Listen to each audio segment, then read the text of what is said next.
Hello. Hello, my friends. So this is basically, I think, the sixth time when I'm trying to start filming the video. And I think even the Mother Nature doesn't want me to film it. Because like there was bees and other things that were like just getting into the way, and all the time I was changing the place, another place as well. Some people again so changed the place, but here we are. Today we're gonna film the car of one of my friends. He is currently having this car for sale, so I do think that probably you'll be also interested to see something about it, to see what does it offer, how it can be used in day-by-day life. So basically, yes, it's an enjoyable car. If you're new to Victoria's Reviews, I do car reviews, 0 to 100 race, some drag race, and lately a lot of messing around. So subscribe and hit the notification bell. So when it comes finally to the car, this is a Peugeot 508 SV from 2013. Why 508 SV? Because it has this long butt. Do not mind the dust that is on the car, it is because of me. Because I was looking for a better place to film. Which in the end we got here. It's from one side, it's a nice car with a nice engine of 1.6 diesel engine. It's a good engine because the French do know how to make diesel engines that have the 18-inch wheels, so basically it's enough and big in order to look good. As well, 170 millimeters height from the ground up to the car. And what comes for the size, this is the most important thing that everyone will ask. So the length is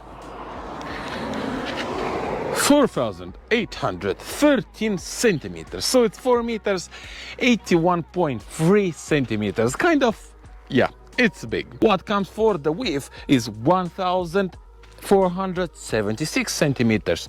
What comes for the height, it's 1 meter, 853 centimeters. Kind of, yeah. It's a tall car, but at the same time, it has a very good clearance with 170 millimeters, as I told you before. So basically, you can drive wherever you want without no problems. Everything will go smooth. In rest, what comes for the design? It's the Peugeot 508 from the first generation. So basically, it's up to you to decide if you like the look. I do like it.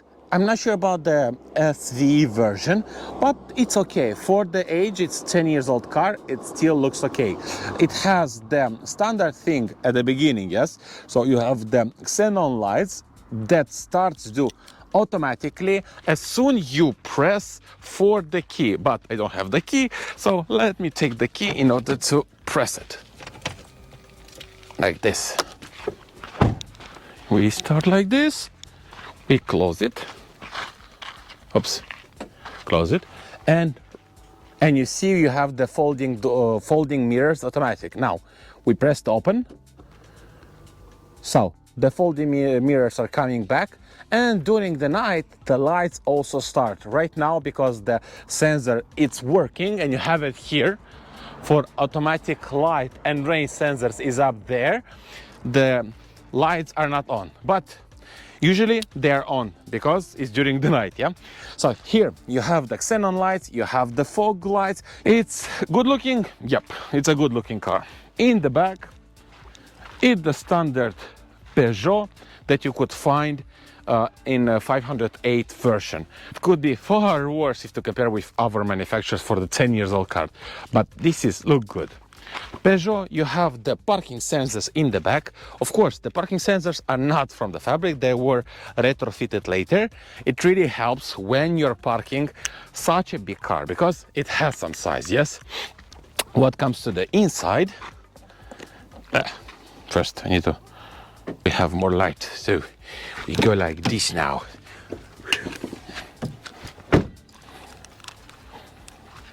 So, what comes to the back? Let's open it. Here you have 560 liters of free space. It's kind of a lot.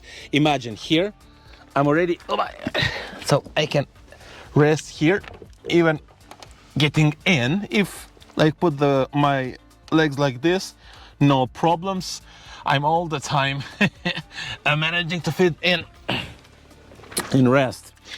What comes here, let's see here, under you have another section that is used for spare wheel. It's a full-size spare wheel.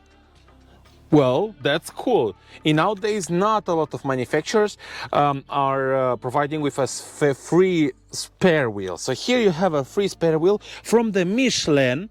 So it's a very good experience. Yeah. Okay, you can take it out and put something else. But in this case, I think you'll have at least another 60 liters of boot space.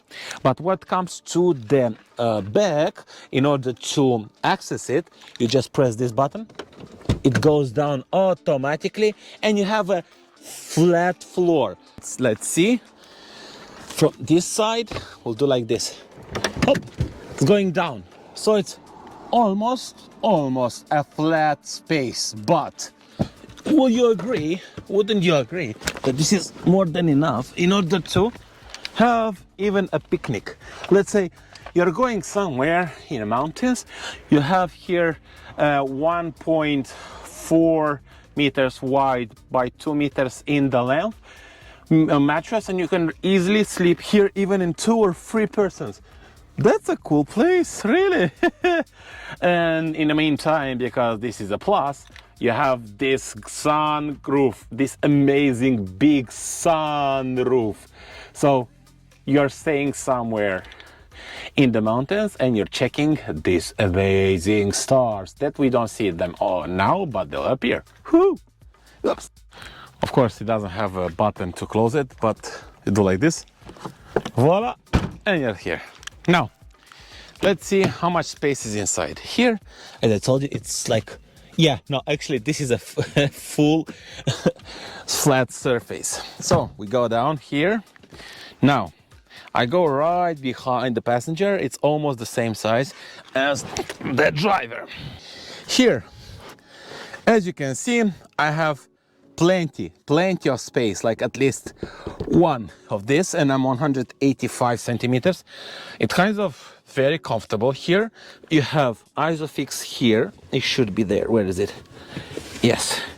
You have isofix here, you have the isofix here, here isofix, and as well on this side you have the isofix. In rest, in the back, for my head, kind of, yeah. Because usually when you have the sunroof, this big sunroof, they are cutting from the space. But Peugeot made a clever way.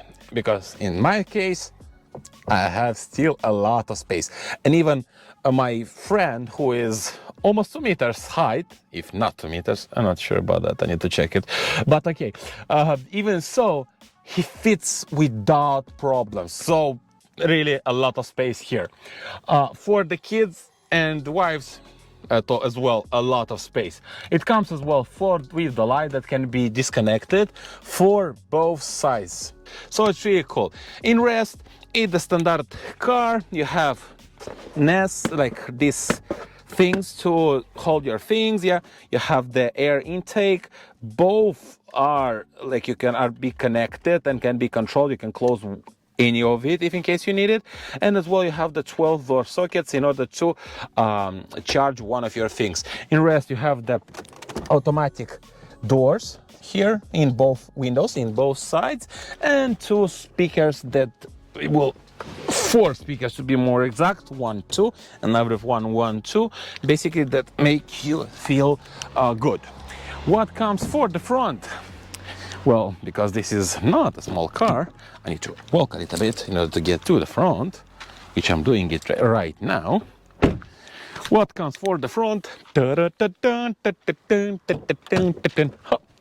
We open and we get inside. Biggest plus from the car, even if the car is not full electric, it has the back support. Oh my gosh, I think it's one of the best, not one of the best, I think it's the best back support that I ever experienced in any of the cars that I drove. Why I'm saying that? This one can be controlled instead of going just in front and in the back. It can be controlled of moving the place, just going down and up, down and up. It's very wow. I wasn't expecting something like this from a Peugeot. It's a very good looking and full of other things car. I wasn't really expecting that. In rest, you have the button to open the to put the fuel inside. You can open the boot from here as well, boot or trunk, depends from where you're watching. You can just press the button and go there. As well, you could adjust the lights from here. You have this futuristic, even now, look of the wheel. Why I'm saying futuristic? Because I think apart from Peugeot and Citroën, nobody is doing such wheels. In our case, it is this nice wheel that controls a lot of things. From here you can control the FM radio. From here you can configure the car. Here you have the volume control up and down, or mute the car. So it has limiter, it has cruise control. And from here you can control them to go like up, down, or to even pause it.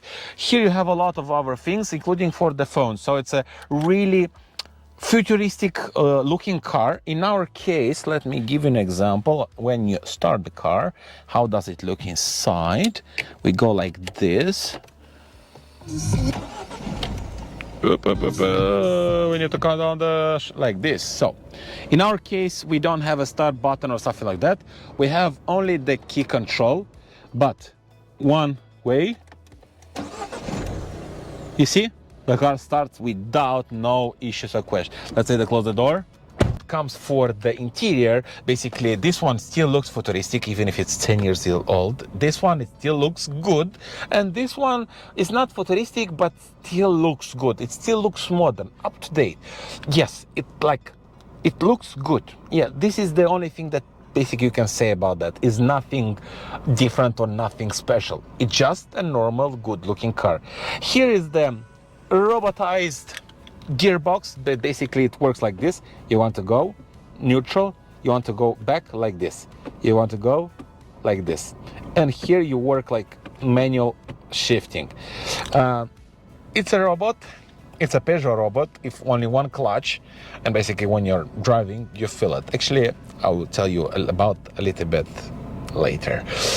Supposedly you're gonna enjoy it with me. I think this is the only thing that it's questionable in the car. In rest, good. I have the board computer that will provide you a lot of information, what comes for the speeds, etc. Here the rotation, here as well is the speed, and as well the other gauges like the water temperature, oil temperature, and as well the fuel, how much you have there. Here it's the part that I was saying about the retrofitting of the the retrofitting of the parking sensors. So basically this is the machine that is helping out. In rest you have this multimedia control. Sure exactly if it has a navigation. I suppose it should. At least we are sure that it has the Bluetooth. You can connect your phone and basically listen to whatever you want here. I do believe you can retrofit it with the help of the AliExpress with an Android Auto or Apple CarPlay. So it's not a problem about that. It has two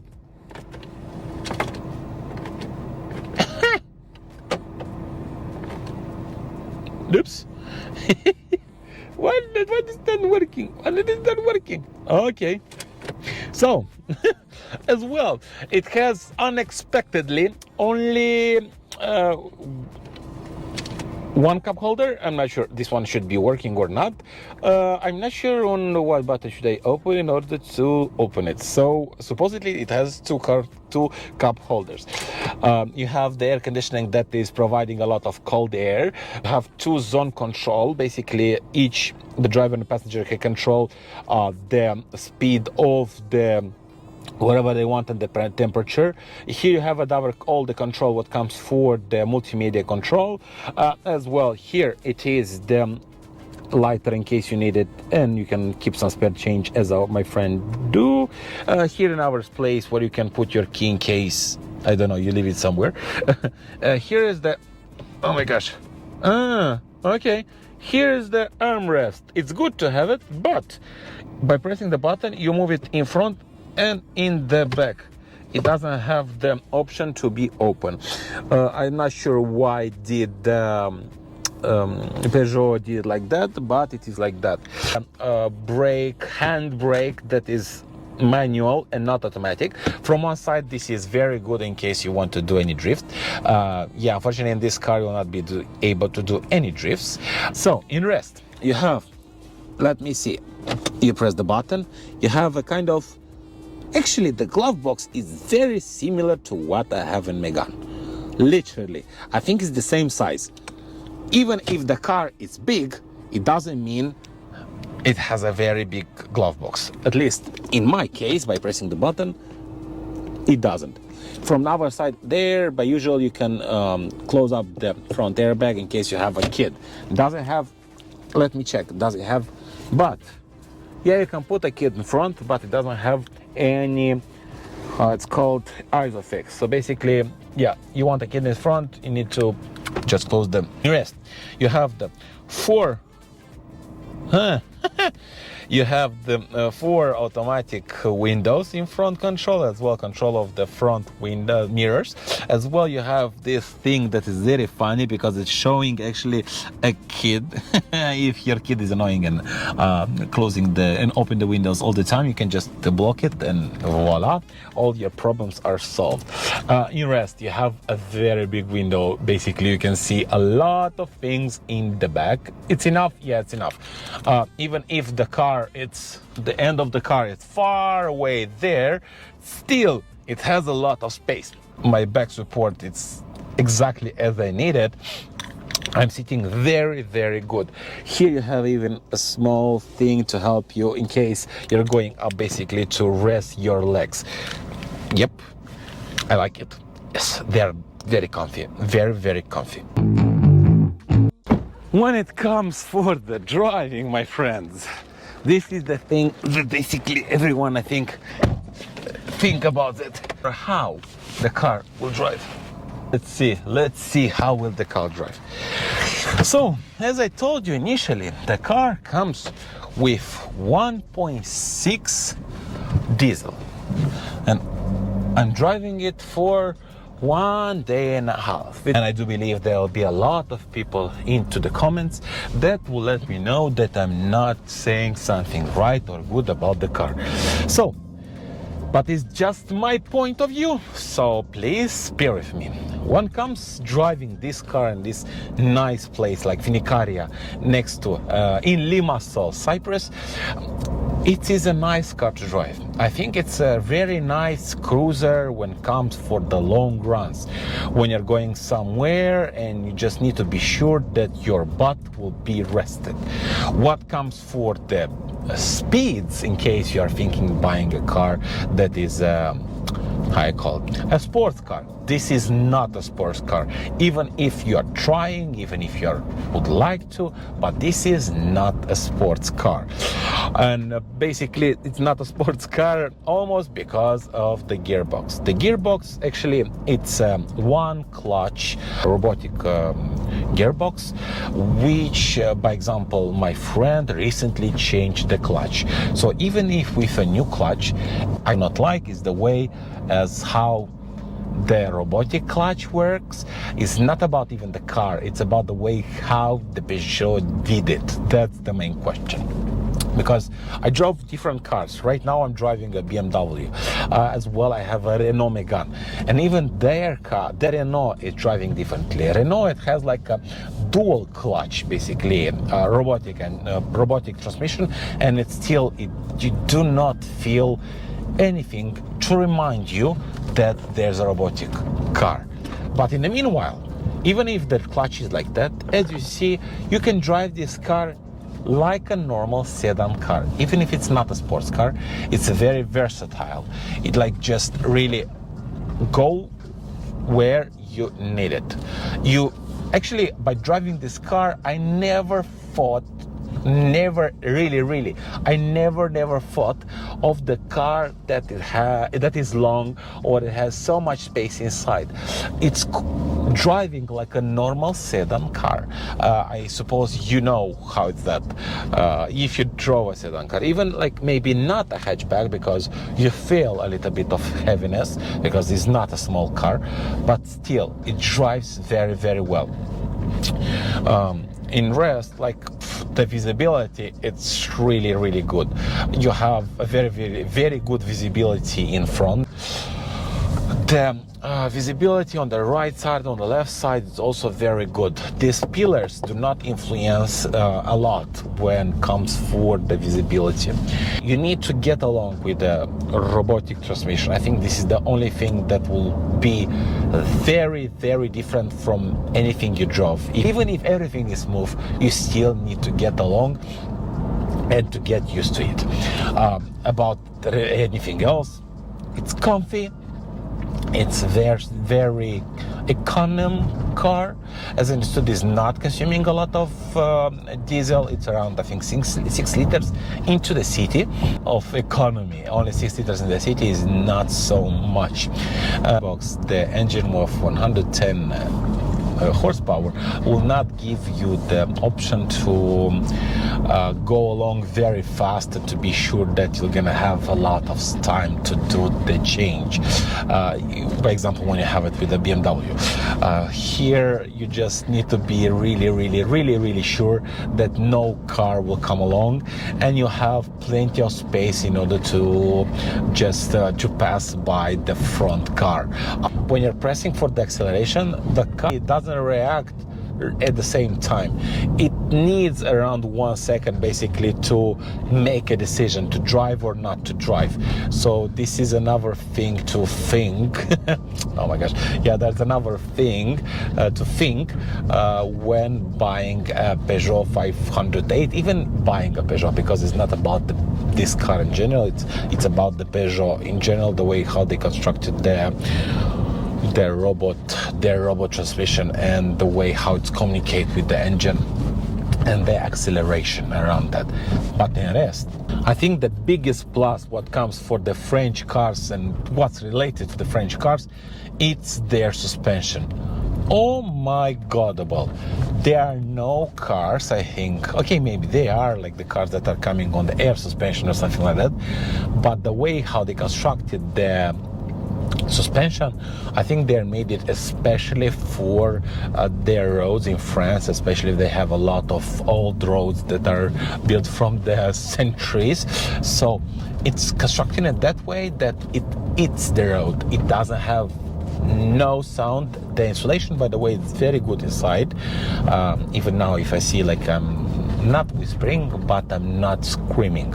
So it's a very good car when it comes to that. In the rest, yeah, the suspension, amazing. It eats the road. Even the small imperfection, you don't feel them so often. It's a soft one. Like, I'll give you an example. Now you have a passing road. You see, you're not even feeling. Now you see it like smooth pass down, up. Amazing. Really amazing suspension from the French. Amazing suspension from the Peugeot guys. Bravo. It did a great job. Really, a great job. I really like it. Now, you see, 40 kilometers passing without problems. In rest, good. So, if you ever thought about buying a Peugeot car, especially this one, you can find the information about this car by the link. He's still selling the car. So, if you're interested about that and you're in Cyprus, especially in Masol, give him a call. See if you can get along with the price, and supposedly next time you're gonna be a very good new owner of a Peugeot 508 that will provide you a lot of happiness into the future. Thank you for getting along, and thank you for being such a good watchers. And so please subscribe. It doesn't cost a thing. And it makes me a lot of good to know that you're there, that you are with me. Thank you.